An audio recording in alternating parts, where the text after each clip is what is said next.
नमस्कार दोस्तों, स्वागत है आपका एक बार फिर से आपका हमारे YouTube चैनल मंजिल ऑनलाइन ग्रुप पर। फ्रेंड्स, आज की इस वीडियो में हम लोग पढ़ेंगे ऊतक के विषय में। इंग्लिश में टिश्यू बोलते हैं। तो इससे पहले की वीडियो में हमने आपको ये बताया था कि नेक्स्ट क्लास में हम लोग पाचन तंत्र के विषय में पढ़ेंगे, ठीक है। लेकिन फ्रेंड्स, आपको बता दें कि पाचन तंत्र पढ़ने से पहले एक छोटी सी क्लास छूट गई थी जिसके विषय में मैं आप लोगों को बताना भूल गया था। तो वो उसका छोटा सा टॉपिक है ऊतक। इंग्लिश में अगर बात करें तो इसको टिश्यू बोलते हैं। इंग्लिश में इसके नेम जानने बहुत जरूरी है, क्योंकि आने वाले समय में टोटल इंग्लिश टू इंग्लिश पढ़ाई होती जा रही है, जिससे हिंदी माध्यम के विद्यार्थी जो हैं उनको इंग्लिश मीडियम में पढ़ने में बहुत ही परेशानियों का सामना उठाना पड़ता है। तो आज हम लोग पढ़ेंगे ऊतक के विषय में। ऊतक कितने प्रकार के होते हैं तो ये भी हम आपको बताएंगे। तो सबसे पहले बात कर लेते हैं ऊतक क्या होता है। देखिए, ऊतक जो होता है ऐसी कोशिका की ऐसी संरचना होती है, कोशिकाओं का वह समूह होता है जिसकी कार्य, उत्पत्ति और संरचना एक समान होती है। जिसके कार्य, उत्पत्ति और संरचना ये तीनों एक ही प्रकार के होते हैं, ठीक है। तीनों में समान होते हैं, तीनों में समानता होती है, तो उसी को हम लोग टिश्यू बोलते हैं, ऊतक कहते हैं। यानी कि जब कई कोशिकाएं मिलकर मिल जाती हैं तो तब फिर एक ऊतक बनाती है। जब कई ऊतक मिल जाते हैं, मैंने आपको पहली क्लास में बताया था कि जब कई कोशिकाएं मिलती हैं तो ऊतक बनाते हैं, और जब कई ऊतक मिलते हैं तो एक अंग बनाते हैं, और इस प्रकार से कई ऊतकों का समूह मिलकर के एक अंग तंत्र का निर्माण करते हैं। जैसे कि पाचन तंत्र हो गया, आपका तंत्रिका तंत्र, ठीक है, श्वसन तंत्र, उत्सर्जन तंत्र, ये बहुत सारे तंत्र हैं। इनके विषय में एक एक करके हम नेक्स्ट आने वाले समय में वीडियो में पढ़ेंगे। तो आज हम बात करने वाले हैं फ्रेंड्स ऊतक पे। तो ऊतक क्या होता है, ऊतक किसे कहते हैं, ऊतक की डेफिनेशन क्या है, मैंने आपको बताया, एक बार फिर से सुन लीजिए कि कोशिकाओं का वह समूह जिसकी कार्य, उत्पत्ति और संरचना एक समान हो, तो वही क्या कहलाता है, ऊतक कहलाता है। अब बात करते हैं टिश्यू जो होता है ये कितने प्रकार के होते हैं। जो ऊतक होते हैं मुख्यतः कितने प्रकार के होते हैं, दो प्रकार के होते हैं। एक तो आपका हो गया जंतु ऊतक, ठीक है, इंग्लिश में बोले तो एनिमल टिश्यू, ठीक है, एनिमल टिश्यू। और दूसरा जो है वो है प्लांट टिश्यू, यानी कि वनस्पति ऊतक,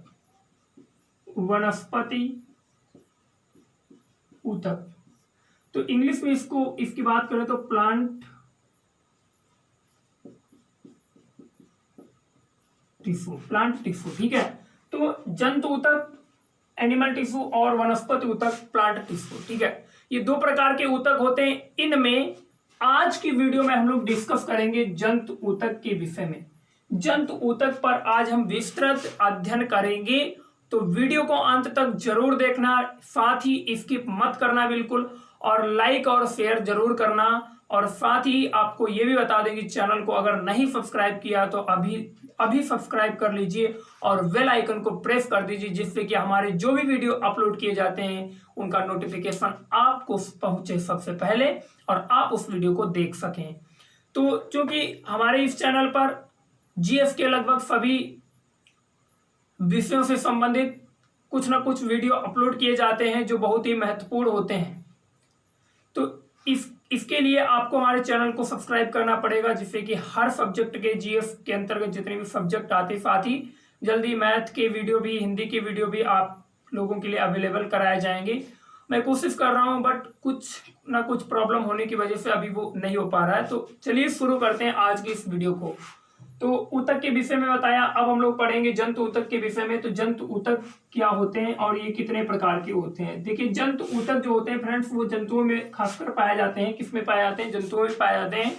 और जंतुओं के अंतर्गत मानव भी आ जाता है, मनुष्य भी किसके अंतर्गत आ जाता है, जंतु के अंतर्गत ही आ जाता है। लेकिन मनुष्य जो है एक बुद्धिमान प्राणी है, समझदार प्राणी है, ठीक है। इस प्रकार से मनुष्य अन्य जानवरों से थोड़ा अलग हो जाता है। लेकिन ऊतकों के विषय में अगर इस चैप्टर में हम लोग पढ़ रहे हैं, जो मानव शरीर में ऊतक पाए जाते हैं वो हम जंतु ऊतक के अंतर्गत ही पढ़ते हैं, ठीक है। आइए, जंतु ऊतक।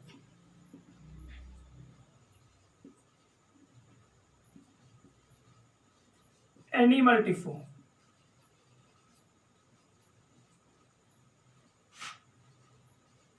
ठीक है। जंतु ऊतक क्या होते हैं और ये कितने प्रकार के होते हैं। जंतु ऊतक आपको बता दिया कि खासकर एनिमल्स में पाए जाते हैं। तो अब ये मुख्यतः कितने प्रकार के होते हैं, ये मुख्यतः 5 प्रकार के होते हैं। 5 प्रकार के होते हैं। उनमें सबसे पहला जो होता है उसको बोलते हैं उपकला ऊतक, या इंग्लिश में इसको बोले, हिंदी में उपकला ऊतक। इंग्लिश में बात करें तो एपिथियल ऊतक होता है, एपिथियल टिश्यू, एपिथियल टिश्यू। दूसरे की बात करें तो दूसरा होता है आपका पेशी ऊतक,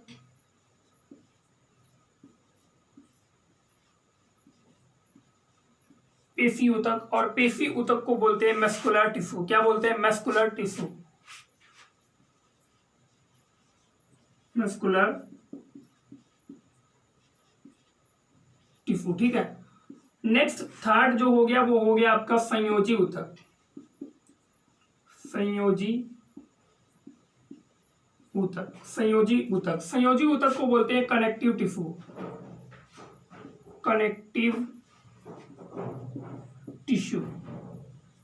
ये इंग्लिश में नेम भी आप लोग याद रखना। और चौथा जो ऊतक होता है जंतु ऊतक, वो होता है तंत्रिका ऊतक, वेरी इंपॉर्टेंट, तंत्रिका ऊतक। तंत्रिका ऊतक बहुत ही महत्वपूर्ण है। जिस प्रकार से मानव शरीर का तंत्रिका तंत्र बहुत महत्वपूर्ण एक तंत्र है, जिससे बहुत सारे प्रश्न अभी तक पूछे जा चुके हैं और पूछे भी जाएंगे, उसी प्रकार तंत्रिका ऊतक भी बहुत ही महत्वपूर्ण ऊतक है। इससे कई सारे प्रश्न बन चुके हैं। तो तंत्रिका ऊतक को बोलते हैं नर्वस टिश्यू,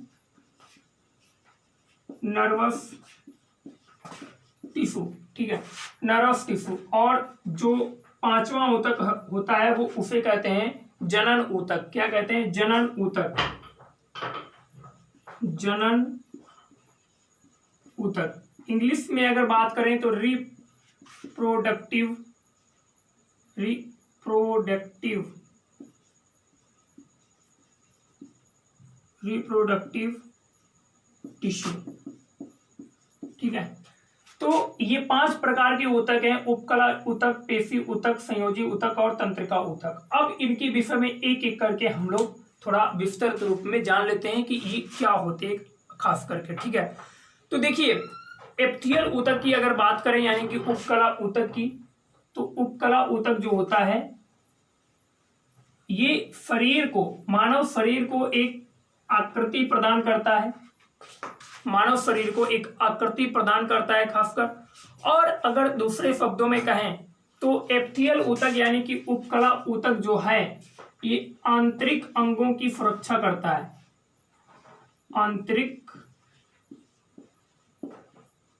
अंगों की सुरक्षा करता है। इसके साथ ही उपकला ऊतक यानी कि एपिथियल ऊतक जो होता है ये कुछ स्रावित ग्रंथियों में भी पाया जाता है। किसमें? स्रावित ग्रंथियां, जिससे कि कुछ तरल या हार्मोन या फिर कुछ अन्य तरल जो है वो स्रावित होते हैं, जैसे कि एक स्वेदी ग्रंथियां स्रावित ग्रंथियों में भी पाए जाते हैं, स्रावित ग्रंथियों में भी पाए जाते हैं, ठीक है। जैसे कि आप स्रावित ग्रंथियों के अंतर्गत मान लीजिए पहली स्वेदी ग्रंथि, स्वेद ग्रंथियां, या फिर इन्हीं को हम लोग पसीने की ग्रंथियां भी कहते हैं। स्वेद मीन्स होता है पसीना, ठीक है, स्वेदन, स्वेद पसीने की ग्रंथियां या स्वेदी ग्रंथियां, इनमें भी ये उपकला ऊतक पाया जाता है। इसके अलावा बात करें दुग्ध ग्रंथियां, दुग्ध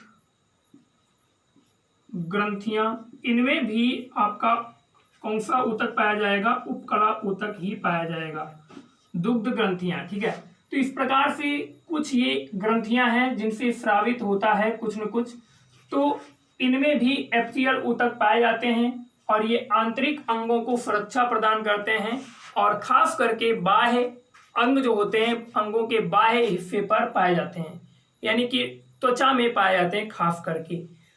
दूसरा ऊतक जो है वो है पेशी ऊतक, ऊतक का प्रकार है जंतु ऊतक, हम लोग पढ़ रहे हैं। जंतु ऊतक में दूसरा जो प्रकार है वो है पेशी ऊतक। पेशीय ऊतक, पेशी ऊतक। मस्कुलर टिश्यू, मस्कुलर टिश्यू, ठीक है, इंग्लिश में मस्कुलर टिश्यू कहते हैं। जो पेशी ऊतक होते हैं ये खास करके कहाँ पाए जाते हैं? मांसल भागों में पाए जाते हैं। कहाँ पाए जाते हैं? शरीर के मांसल भागों में पाए जाते हैं, जहां पर मांस होता है, मांसल भागों में पाए जाते हैं। इसके साथ ही अंगों के आंतरिक भागों में पाए जाते हैं, यानी कि जो खोखले अंग होते हैं उनकी दीवारों का निर्माण करते हैं, ठीक है। अंगों के आंतरिक भागों में यानी कि खोखले अंगों की दीवारों में पाए जाते हैं। खोखले अंगों की दीवारें जो होती है वो पेशी ऊतक के द्वारा ही निर्मित होती हैं। तो इस प्रकार से पेशी ऊतक मांसल भागों में पाए जाते हैं, खोखले अंगों की दीवारों में खास करके आंतरिक अंगों में पाए जाते हैं। इसके एग्जाम्पल आपको लें तो हृदय ऊतक बेस्ट एग्जाम्पल है। एग्जाम्पल हृदय ऊतक,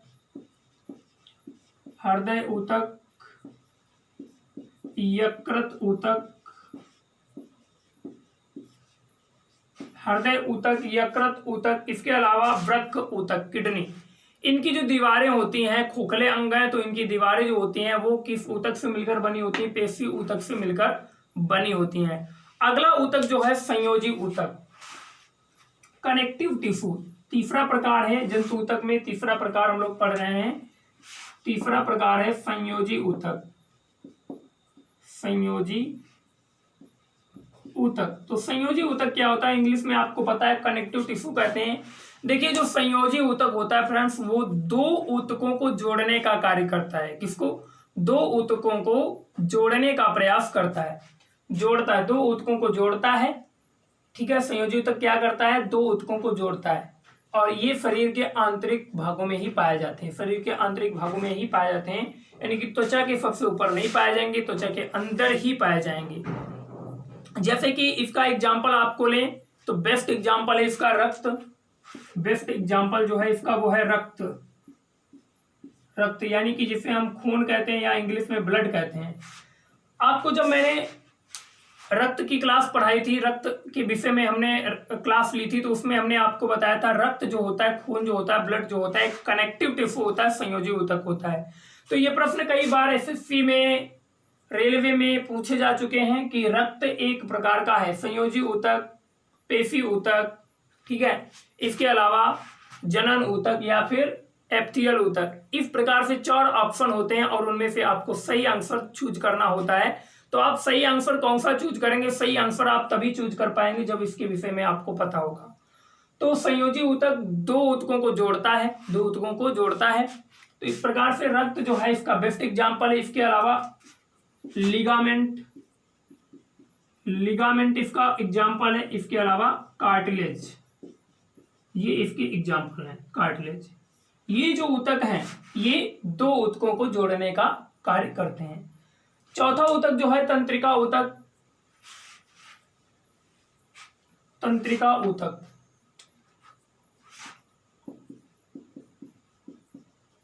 तंत्रिका ऊतक, तंत्रिका ऊतक, ठीक है। तो तंत्रिका ऊतक जो होता है, जिस प्रकार से मैंने आपको बताया था कि तंत्रिका तंत्र बहुत महत्वपूर्ण है पढ़ने में, तो उससे कई सारे प्रश्न पूछ जाते हैं। उसी प्रकार यहाँ पर भी तंत्रिका तंत्र के विषय में भी आपको कुछ हम बताएंगे। तो तंत्रिका ऊतक जो होता है, देखिए न्यूरॉन, जब न्यूरॉन जो होता है उसको हम तंत्रिका तंत्र में भी पढ़ते हैं, यहाँ पर भी पढ़ेंगे। तंत्रिका ऊतक की जो इकाई है वो है न्यूरॉन। इकाई क्या है? इसकी इकाई न्यूरॉन है या न्यूरॉन्स बोलते हैं, न्यूरॉन, ठीक है। न्यूरॉन के माध्यम से ही जो संवेदनाएं होती हैं वो आती जाती हैं, ठीक है। तो तंत्रिका ऊतक की जो इकाई है वो है न्यूरॉन।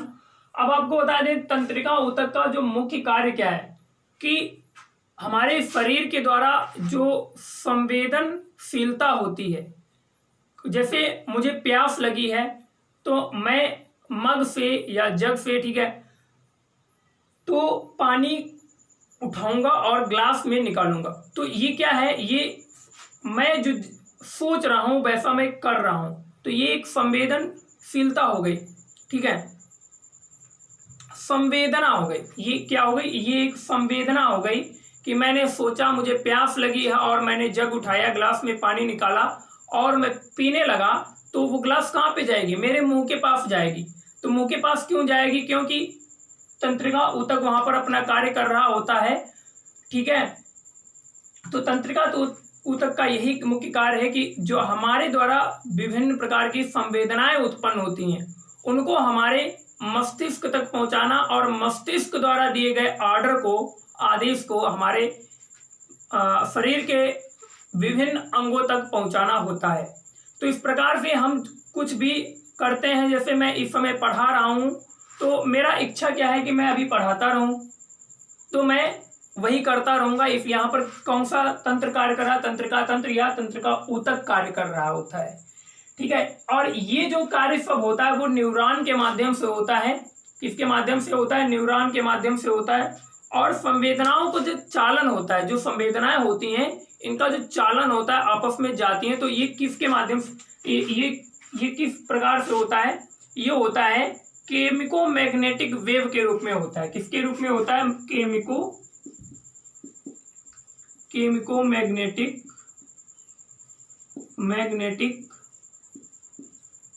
वेव के रूप में होता है, केमिको मैग्नेटिक वेव के रूप में होता है। देखिए तंत्रिका ऊतक जो होता है ये न्यूरॉन के माध्यम से कार्य करता है, बट जो संवेदनाएं होती हैं वो किस रूप में एक अंग से दूसरे अंग या अंग से मस्तिष्क तक या मस्तिष्क से अंगों तक पहुंचती है, तो वो केमिको मैग्नेटिक वेव के रूप में पहुंचती है। इसमें एक केमिकल पाया जाता है जिसके माध्यम से ये होता है। तो उस केमिकल का नाम है एसिटिल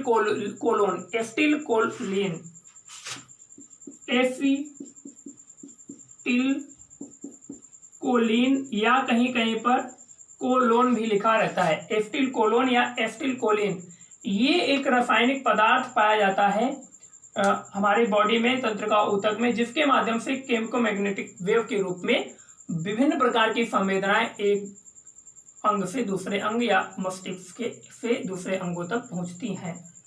तो इस प्रकार से तंत्रिका ऊतक बहुत महत्वपूर्ण ऊतक है। इससे कई सारे प्रश्न पूछे जाते हैं। एसिटिल कोलिन से पूछे जा सकते हैं, केमिको मैग्नेटिक वेव से पूछे जा सकते हैं, इसके साथ ही न्यूरॉन से 3 प्रकार से क्वेश्चन पूछे जा सकते हैं, बिल्कुल पक्का है ये। तो अगला जो ऊतक है वो पढ़ेंगे जनन ऊतक। जनन ऊतक क्या होता है उसके विषय में भी थोड़ा सा देख लेते हैं। 5वां प्रकार है जंतु ऊतक में जनन ऊतक। जनन ऊतक, रिप्रोडक्टिव टिश्यू। तो ये जो जनन ऊतक होते हैं ये एक प्रकार से जनन कोशिकाओं में पाए जाते हैं। कहाँ पाए जाते हैं, जनन कोशिकाओं में पाए जाते हैं, जनन कोशिकाओं में पाए जाते हैं।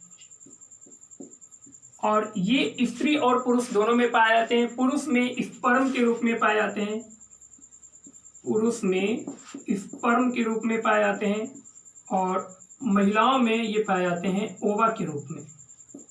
महिलाओं में ओवा के रूप में पाए जाते हैं। तो ये जनन ऊतक जो होते हैं ये जनन कोशिकाओं में ही पाए जाते हैं। पुरुषों में स्पर्म के रूप में, महिलाओं में ओवा के रूप में पाए जाते हैं। तो इस प्रकार से हमने आज की वीडियो में जंतु ऊतक के विषय में हमने पढ़ा, जंतु ऊतक क्या होते हैं और ये मुख्यतः कितने प्रकार के होते हैं। तो सबसे पहले आपको बताया ऊतक के विषय में। ऊतक 2 प्रकार के होते हैं, एक तो जंतु ऊतक, दूसरा होता है वनस्पति ऊतक, जिनमें आज जंतु ऊतक के विषय में हमने आपको विस्तृत रूप में डिस्कस किया और इसके विषय में जानकारी दी। तो उम्मीद करता हूँ ये वीडियो आपको बहुत पसंद आया होगा, और अगर बहुत पसंद आया तो लाइक जरूर कर दीजिए, शेयर कर दीजिए, साथ ही चैनल को सब्सक्राइब कर दीजिए, बेल आइकन को प्रेस कर दीजिए। इसी प्रकार से मिलेंगे नेक्स्ट वीडियो में, तब तक के लिए दीजिए इजाजत, नमस्कार।